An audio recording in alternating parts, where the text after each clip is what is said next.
Clendon. Thank you, Mr Speaker. I'm pleased to take a call on this Industry Training Apprenticeships Amendment Bill. So this is a bill the Green Party would have liked to support. We supported it at first reading through to Select Committee. We would have liked to see it through with our support. But unfortunately, as with our Labour and New Zealand First colleagues, we're unable to continue to support this bill for similar reasons to those we've heard already. We liked the bill initially because it did remove the age restriction on apprenticeships, and that was something that was long overdue and has been Green policy for a very long time.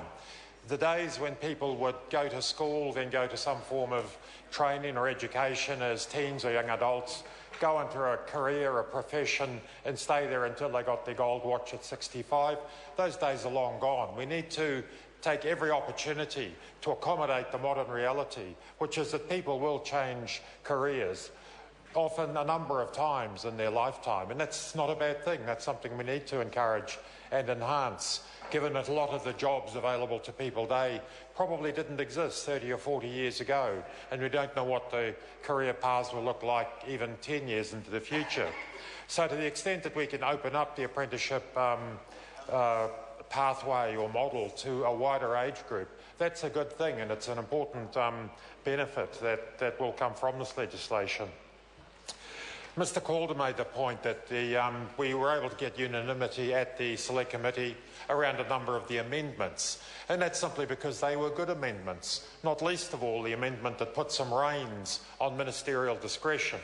The bill, as first drafted, gave the Minister pretty much open slather in a number of important provisions, and we, like others, thought that was not a good idea, and that's one of the amendments we're very happy to agree to.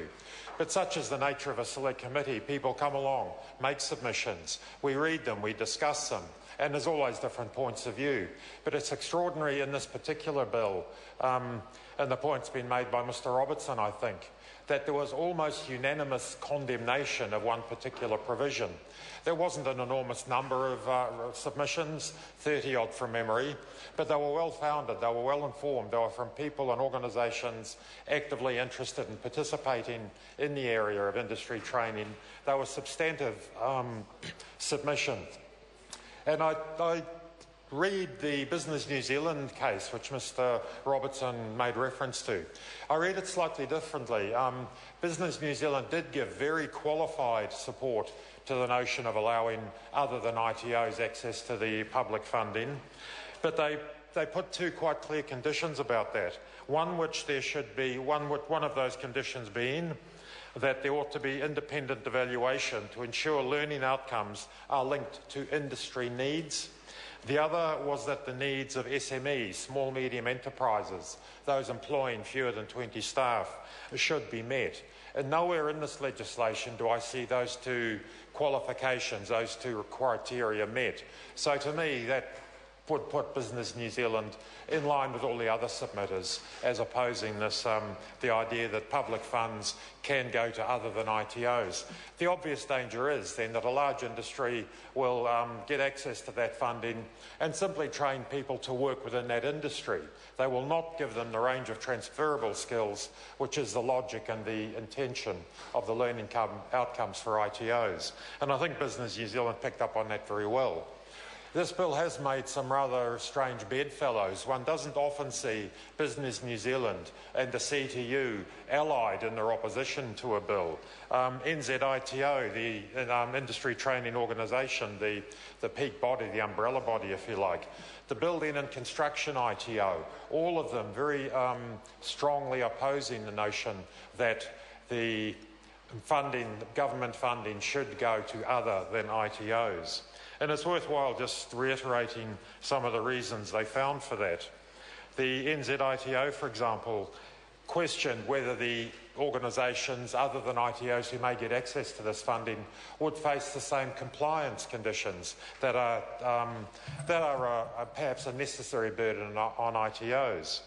They wondered if the giving this funding to specific export industries could in fact compromise New Zealand under some of the fair trade arrangements. It could very clearly be seen as a direct subsidy. If the government is funding the training of people within a company who are then exporting product made by those people, that could very easily be read as a subsidy.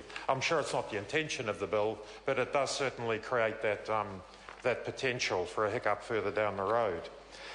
CTU strongly opposed the amendment on the basis, among other things, that one could suggest that the intention of the change is to encourage a level of competition within ITOs, but that actually does already exist. ITO performance has improved dramatically in recent years. There was a need for some change, for restructuring, for upping the game, frankly. And we have seen evidence of that in recent years. And the ITOs are uniformly committed to continuing to do well, to continuing to do better. So giving this, or making available funding to non-ITOs really is a retrograde step. It fails to reward the ITOs for the significant improvements for the efforts that have already been made. The question of flexibility, of course, as I said, the employers can switch ITOs if they're not getting the service, the satisfaction or the learning outcomes they require for their particular industry.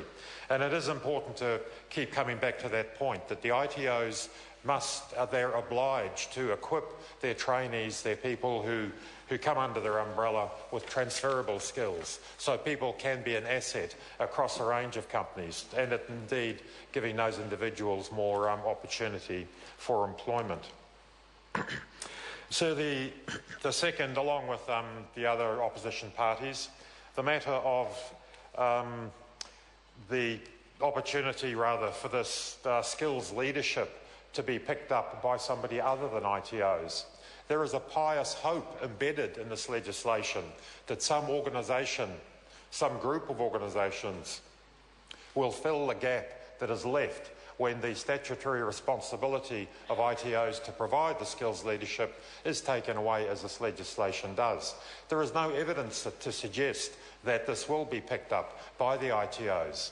And the BC ITO, the Building and Construction ITO, which is a very significant body given that we are in serious need of tradespeople around the construction industries.